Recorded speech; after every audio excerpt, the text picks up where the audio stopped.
One of the biggest impacts on a relationship when you do let yourself go to whatever extent is intimacy Yes, sexually.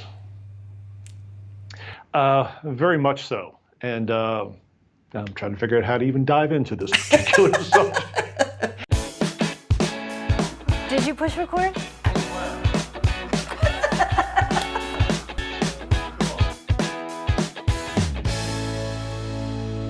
Thank you so much for tuning into Second Act TV. I am so happy to welcome our guest today. We actually, kind of met on YouTube. He's a fellow YouTuber in our space, the second half of life. Rick Higgins, the founder and host of Mastering the Second Half. Rick, welcome to Second Act.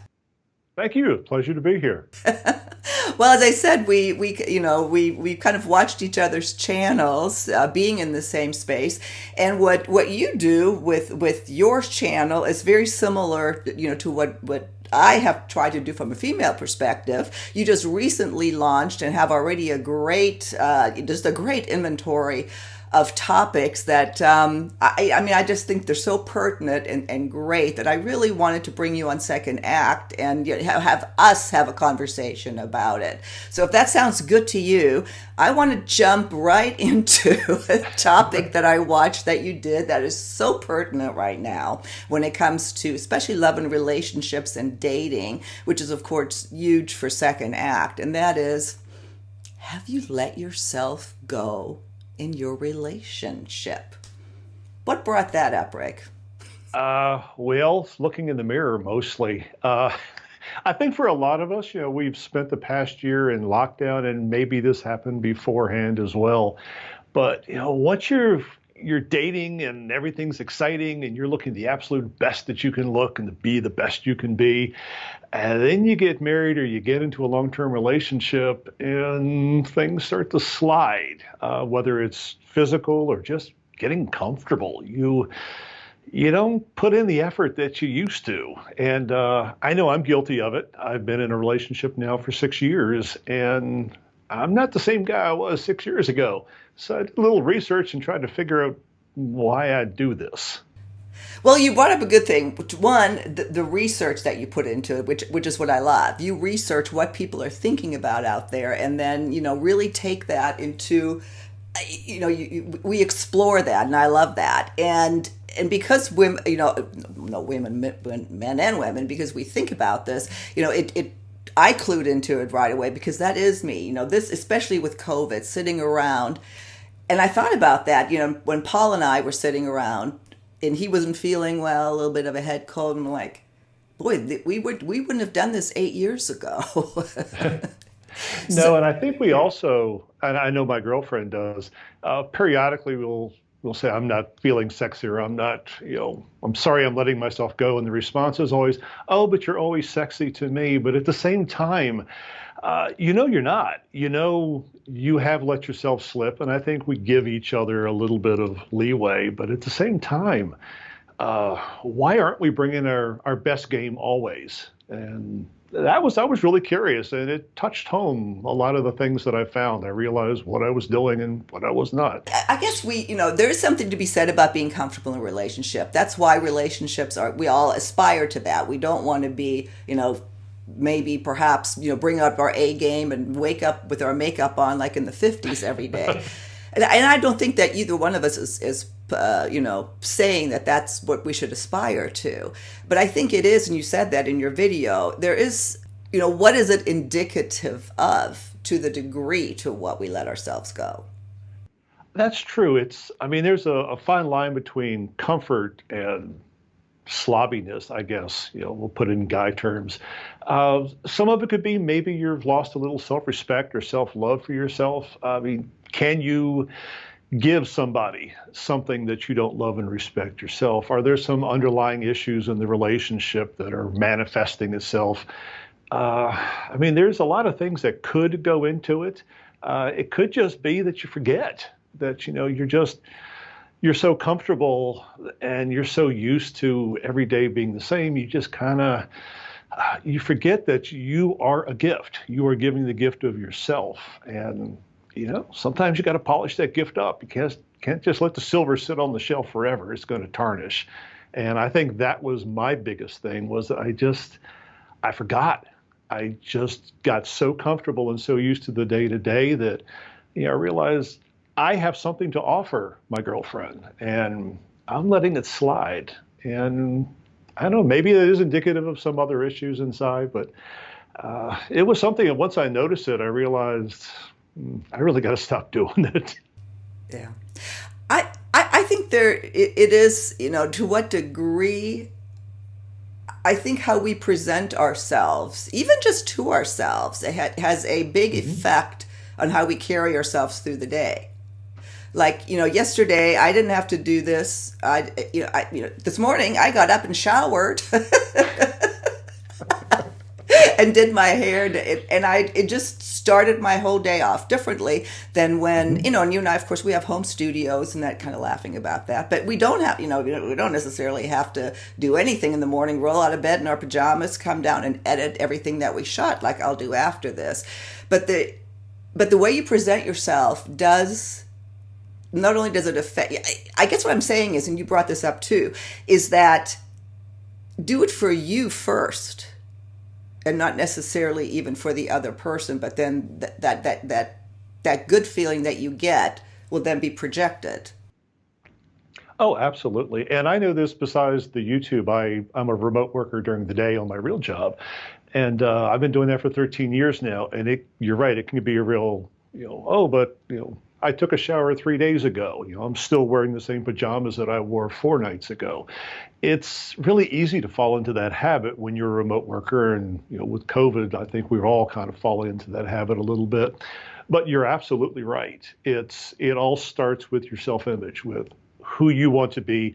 I know when I start the day off, taking care of basic hygiene, taking care of basic things, I feel better about myself. And you can't help but feel better about your relationship and about yourselves together.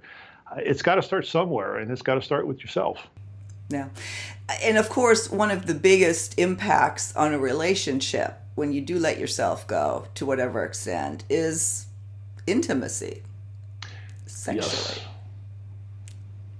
Yes. Very much so. And I'm trying to figure out how to even dive into this particular subject.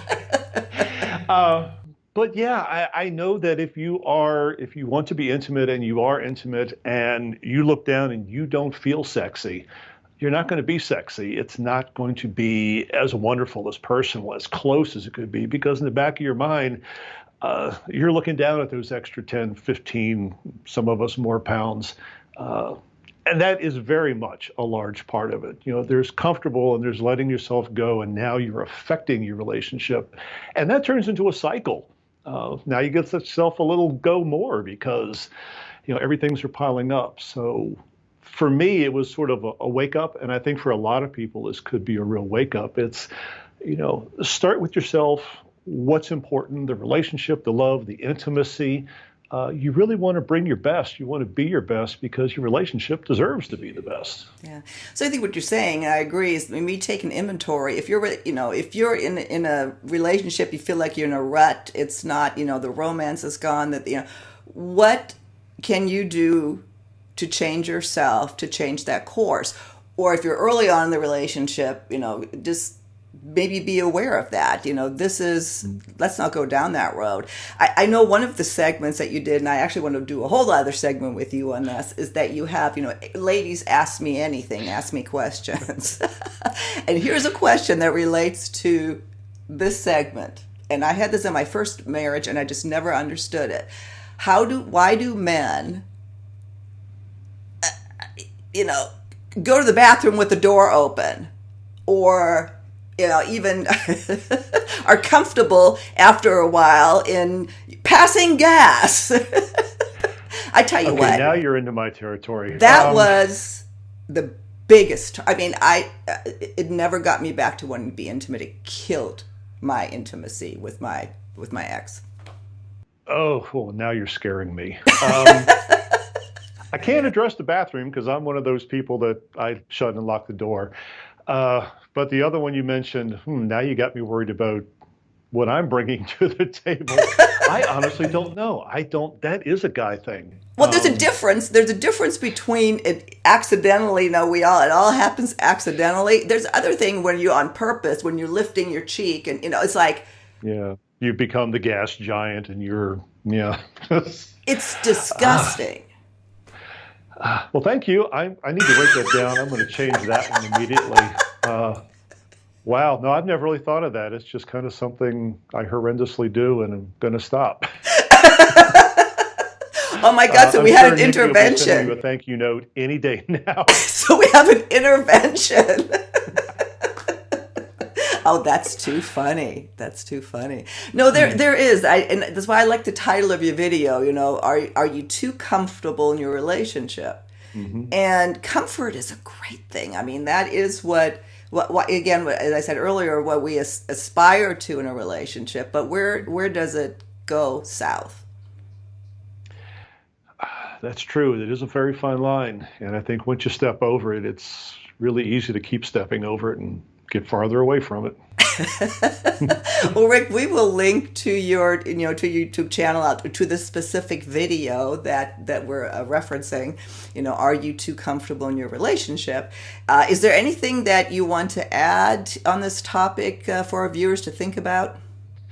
The only thing is maybe think about why. Are there underlying reasons aside from just carelessness or over comfort? I mean, if there's some underlying reason, if some resentment's building, if there's things you haven't talked about, communication is going to be a great first start. You kind of, I think, have to understand why you're doing these things. If it's just comfortable, then that's something else you have to work on. But you got to work on it. It's important. Yeah, exactly. And it's a tough topic to bring up too. If there's something that's really bothering you, how do you bring that up to the other person? That might be, a discussion for another video. But in closing, that's what I would like to add is just take inventory. I did. I'm talking to myself. We always say we live what we bring you, and I'm very much in that. I gained 8 pounds. I saw myself sitting around in sweats more often than not. Even thought, well, I washed my hair 3 days ago. Tomorrow I'm going to go. No, that's it. Stop it, Silka. We're not doing that. So, Rick, thank you so much. I want to hold you over for another segment where we talk about what do men really think that women would love to know. So, see you next segment on Second Act TV. Thank you. Bye bye.